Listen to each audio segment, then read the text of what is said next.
بسم الله الرحمن الرحيم. ياسر السلماني مدرب فريق المصفى الرياضي. مباراتنا اليوم مع فريق الجزيرة. قدم فريق الجزيرة عليها 2-0.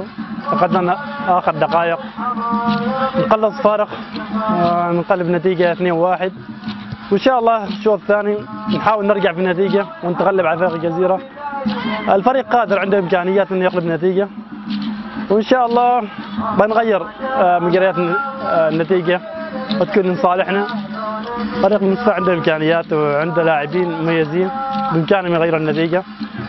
وفي النهاية كرة قدم، اللي يفوز نقول له مبروك والخسران هارد لك، وهذه كرة القدم لازم خاسر وفي رابح، ونبارك اللي يفوز وهارد لك الخسران إن شاء الله.